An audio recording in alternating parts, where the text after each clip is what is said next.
নমস্কার দর্শক বন্ধুরা, রূপালী গার্ডেন ইউটিউব চ্যানেলে আপনাদের সকলকে স্বাগতম জানাই।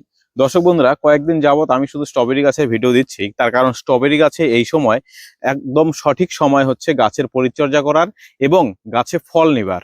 তো এই শীতকালেই শুধুমাত্র স্ট্রবেরি হয়।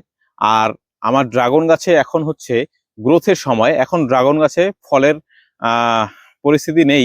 আর কিছুদিন পরে যখন গরম পড়বে তখন ড্রাগন গাছে ফল আসবে, বিভিন্ন রকম ভিডিও আসবে পরিচর্যা বিষয়ে বা অন্যান্য বিষয়ে। তো এখনো আসবে মাঝে মাঝে ড্রাগন গাছের গ্রোথের জন্য যে সমস্ত ভিডিওগুলো দিতে হয়, ড্রাগন গাছের স্বাস্থ্য যাতে ভালো থাকে, ডালপালা যাতে ভালো মতো হয়, সেই বিষয়ে তো ভিডিও আসবেই।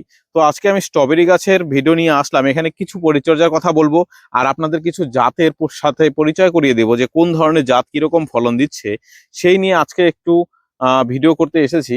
তো আজকে হারভেস্ট করব, কিন্তু টেস্ট রিভিউটা আর কিছুদিন পরে দেব। কারণ আমার যে 3 থেকে 4 রকম ভ্যারাইটি রয়েছে, তার মধ্যে একরকম ভ্যারাইটি এখনো পর্যন্ত পাকিনি, সেটি হচ্ছে ক্যালিফোর্নিয়া। এই ক্যালিফোর্নিয়া জাতে দেখুন স্ট্রবেরি গুলো জাস্ট বড় হচ্ছে, এখনো পাকতে আরম্ভ করেনি। আমার পাকতে শুরু করে দিয়েছে। সামনের দিকে সারিতে রয়েছে জার্মান ভ্যারাইটি, আর এটি হচ্ছে পুনে ভ্যারাইটির একটি সারি। 10টা চারা পুনে ভ্যারাইটির আছে, জার্মান ভ্যারাইটির রয়েছে আমার 8খানা চারা। তো এখানে রয়েছে কিছু উইন্টার ড্রপের ফলের সাইজটা দেখুন। আমি প্রথমে দেখাচ্ছি, এর ফলের সাইজটা একটু ডিমের মতো হচ্ছে এবং সাইজটা অনেকটা ছোট হচ্ছে বাকি স্ট্রবেরির তুলনায়। আপনারা যদি দেখেন, এই স্ট্রবেরি আর এই স্ট্রবেরির সাথে কিন্তু অনেক পার্থক্য রয়েছে, প্রায় দ্বিগুণ পার্থক্য রয়েছে। এই উইন্টার ড্রপের সাইজ কিন্তু তুলনামূলকভাবে কম পাচ্ছি এবং গাছের চেহারা অনেকটাই এদের তুলনায় ছোট দেখতে পাচ্ছি। আর আমি কিন্তু পরিচর্যা একই রকম ভাবে করেছি, তবুও এই পার্থক্যটা লক্ষ্য করা গেল। তো উইন্টার ড্রপ দেখা যাক, আরো অনেকটা সময় রয়েছে সিজনে। শেষ পর্যন্ত কারা বেশি ভালো মতো ফলন দেয়, কোন ফল বেশি টেস্ট, এই সমস্ত কিছু নিয়ে ভিডিও তো আসতেই থাকবে। আর উইন্টার ড্রপে পরে আমি মোট 4খানা ভ্যারাইটি বললাম, এগুলো হচ্ছে জার্মান ভ্যারাইটি। এই ফলের সাইজটা বেশ ভালোই আছে। আমার এই পুনে ভ্যারাইটির সাইজের থেকে সামান্য হয়তো ছোট হতে পারে। এই দেখুন, খারাপ নয় ফলের সাইজ। এখানে দেখুন খুব সুন্দরভাবে বাড়ছে এই ফলগুলো, এবং ফলও বেশ ভালোই থোকায় থোকাই আসবে আশা করা যায়। গাছের চেহারাও খুব সুন্দর রয়েছে, গাছের মধ্যে তেমন কোনো পাতা পুড়ে যাওয়া রোগের সমস্যা নেই। পুনে ভ্যারাইটিতে সামান্য কিছু সমস্যা কয়েকটা গাছে দেখতে পেয়েছিলাম। তো জার্মান ভ্যারাইটির গাছ একদম সুস্থ সবল দেখুন। আর ফলগুলোও বেশ ভালোই সাইজ হয়েছে, যথেষ্ট। যতটুকু বড় হওয়ার ততটুকু হয়েছে। এই ফলগুলো পাকতে পাকতে আরো অনেকটা বড় হবে। আর পুনে ভ্যারাইটি তো ফলের সাইজ দেখে আমি বেশ ভালোই খুশি হয়েছি, যথেষ্ট বড় সাইজ। ফলের গাছের পাতাও যেরকম বড়, ফলের সাইজও সেই রকম বড়ই হচ্ছে। তবে সমস্ত ফলগুলো কিন্তু এরকম বড় সাইজে আসবে না, কিছু ফল একটু ছোট থাকবে। আর যেহেতু ক্যালিফোর্নিয়াতে আমি এখনো ফল পাকিনি, আর এর সঠিক সাইজটা কতটুকু হবে এখনো বলা যাচ্ছে না। তবে এবারে মোটামুটি ভালোই সাইজ আসবে আশা করা যায়। আর উইন্টার ড্রপের ফল তো পাকতে আরম্ভ করে দিয়েছে, কিছু গাছে এখনো ফলন আসেইনি, এগুলোতে আসবে। এই যে ফুলের বাট দেখা দিচ্ছে, এই দেখুন। তো উইন্টার ড্রপের শুধুমাত্র এই গাছটির চেহারাই আমার কাছে মোটামুটি ভালো লাগলো। এটার ফল এখনো আসতে কিছুদিন বাকি রয়েছে। তো 4খানা ফল যখন আমি একসাথে পাবো, তখন টেস্ট রিভিউটা তুলে ধরবো। এখন আপাতত আমি কোন ভ্যারাইটির কিরকম ফলন দিচ্ছে তার একটা আনুমানিক আইডিয়া আপনাদের দিতে পারলাম।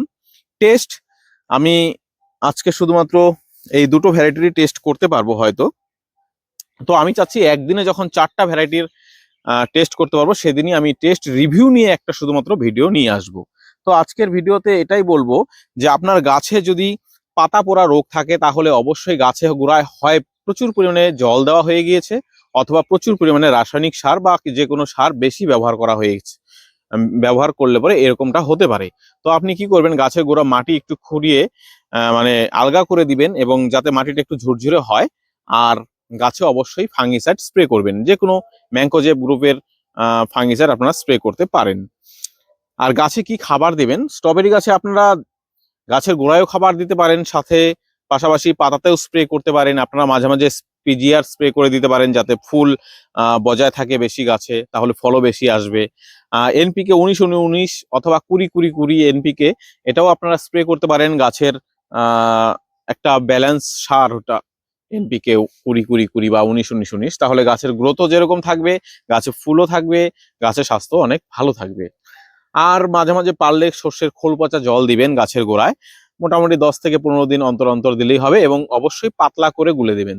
আর এত সারের কথা বললাম যেন সব একদিনে সমস্ত সার প্রয়োগ করবেন না, তাহলে কিন্তু আবার হিতে বিপরীত হয়ে যাবে। আপনারা ঘুরে ফিরে এই সারগুলোকে ব্যবহার করবেন, অন্তত 7-10 দিনের পরপর করে ব্যবহার করবেন। আর মাটি শুকোলেই কিন্তু নিয়মিত জল দিবেন, এই দিকটিও খেয়াল রাখতে হবে।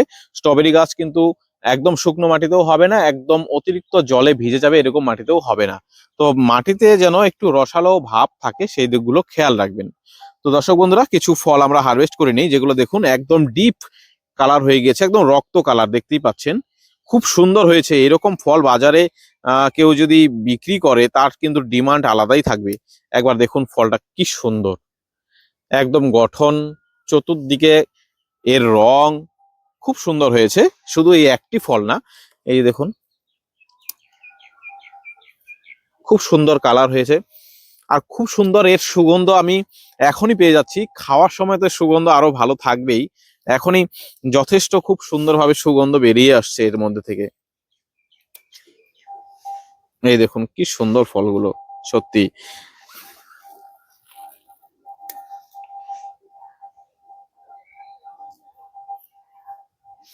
দেখুন 4খানা ফল আমার হাত ভরে গেল, 4খানা স্ট্রবেরি। এই 4খানা স্ট্রবেরি মোটামুটি 150 গ্রাম হবে।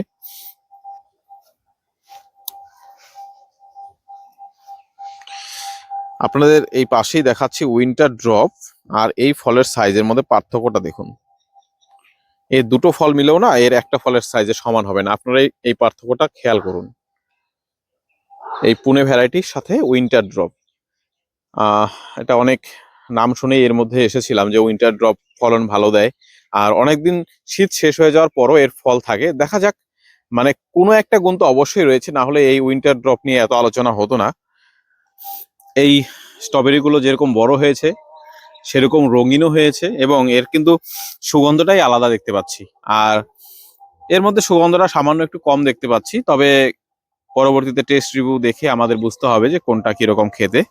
তো দর্শক বন্ধুরা, আশা করি ভিডিওটি আপনার ভালো লেগেছে। ভিডিওটি ভালো লাগলে অবশ্যই লাইক কমেন্ট শেয়ার করে দিবেন, আর আমার চ্যানেলটিকে অবশ্যই কিন্তু সাবস্ক্রাইব করবেন।